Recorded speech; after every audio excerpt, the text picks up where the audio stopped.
নমস্কার বন্ধুরা, আপনারা সবাই কেমন আছেন? আশা করি আপনারা সবাই ভালো আছেন। তো আজকে দেখতেই পাচ্ছেন আমার মা কিন্তু একটু রেগে গেছে। আজকে ভাবছেন আমি কোথায় যাচ্ছি। আজকে আমি প্রথমে বলে দিই, আজকে আমাদের একটা নিমন্ত্রণ রয়েছে। সেটা হলো পৈতে নিমন্ত্রণ। পৈতে বাড়ি কোনোদিন আমি খেতে যাইনি, কিন্তু শুনেছি নাকি বিয়ে বাড়ির মতোই নাকি অনুষ্ঠানটা গঠিত হয়। তো দেখো, আমি কিন্তু সেজেগুজে রেডি হয়ে গেছি এবং মায়ের সঙ্গে কিন্তু বেরিয়ে পড়েছি। এখানে আমাদের বাড়িতে ৫ বউ, মানে আমার জেঠি, ২ জেঠি ২ কাকিকে বলেছিল, সবাই মিলে কিন্তু আমরা বেরিয়ে গেছি। দেখতেই পাচ্ছ ওই যে দূরে, আমি একটু ভিডিও করবো বলে আমি একটু লেট হয়ে গেছিলাম, তো ওরা দূরে দাঁড়িয়েছিল। এবং তো পাড়ার সবাই এবং বাড়ির সবাই সাথে কিন্তু আজকে পৈতে বাড়িতে খেতে যাব। এই যে বাড়িটা দেখছো, এদেরই কিন্তু অনুষ্ঠানটা সংগঠিত হয়েছিল। তো চলো যাওয়া যাক। তো এই যে কাকি, এই যে মেজমা দেখতে পেলে, এই যে মা, এবং আমরা সবাই কিন্তু পৈতে বাড়ির উদ্দেশ্যে রওনা দিয়ে দিয়েছিলাম। এটা আমাদের এখানে স্টেশন রোড, মানে খড়দার। তো চলো যাওয়া যাক।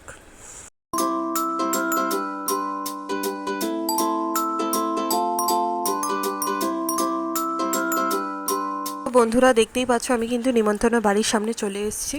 এই যে এই বিল্ডিংটার নিচ দিয়ে আমাদের এখন উপরে উঠতে হবে, তো সেটাই তোমাদের ভিডিও করে দেখাচ্ছিলাম। তো চলো ওঠা যাক।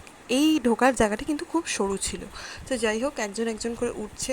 তো এই যে এখানে দেখলাম আইসক্রিম, যেটা আমার সব থেকে ভালো লাগে খেতে। তো যাই হোক, তো দেখতেই পাচ্ছ এখন কিন্তু আমরা গিফট দিয়ে দেওয়ার পর এখন কিন্তু খাবারের জায়গায় যাচ্ছি। তো চলো এবার খাবারে কি কি হলো সেটা তোমাদের দেখাবো। ফার্স্টে কিন্তু আমাদের রসনা দিয়ে দিয়েছিল, এটা আমাদের খেতে হবে। তো আমি কিন্তু রসনা খাই না, তার জন্য আমি কাকিকে দিয়ে দিয়েছিলাম। তো এই যে এখানে কিন্তু আমরা সবাই বসে পড়েছি টেবিলে। তো দেখতেই পাচ্ছ, এই যে খাওয়ার টেবিলে বসার পর কিন্তু খাবার থালা দিয়ে দিয়েছিল এবং একটা করে মিনারেল ওয়াটার দিয়ে দিয়েছিল। এই যে সাদা রাইস চলে এসছে, এরপরে কিন্তু তারপর লেবু দিয়েছিল।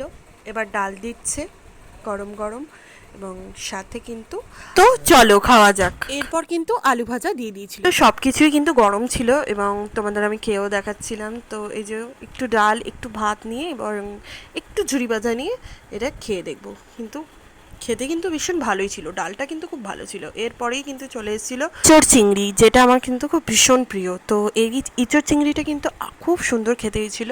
তো ওর জন্য আমি কিন্তু আর একবার ভাত নিয়ে নিয়েছিলাম যে ইঁচড় চিংড়ি দিয়ে আর একটু খাবো। তো ইঁচড় চিংড়িও দিয়ে দিয়েছিল, আমি ইঁচড় চিংড়ি দিয়ে আরেকবার ভাত খাবো বলে। তো এবার চলো মেয়েকে খাওয়ানো যাক। তো এই যে মাছ কিন্তু দিয়ে দিয়েছে, এটা হলো কাটাপোনা মাছের ঝোল। এবং লাস্টে ঝোল, আমি ঝোল নিইনি, আমি শুধু মাছ নিয়েছিলাম। তো মাছটা আমি পুরো খেতে পারিনি, আমি কাকিকে দিয়ে দিয়েছিলাম।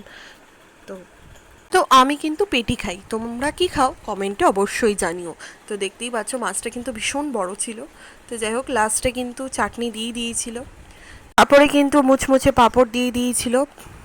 তা এবং তারপরে কিন্তু মিষ্টি চলে এসেছিলো। আমি কিন্তু রসগোল্লা দুটো মিষ্টি খেয়েছি, মানে আমার মিষ্টি খেতে ভীষণ ভালো লাগে, তাই আমি মিষ্টি দুটো খেয়েছিলাম। তো আইসক্রিম কিন্তু লাস্ট পাতে চলে এসেছিলো, যে তোমরা আইসক্রিম দেখতেই পাচ্ছ। তো এই ছিল আজকের ব্লগ। তো আমরা কিন্তু সবাই মিলে এখন বাড়ি ফিরছি।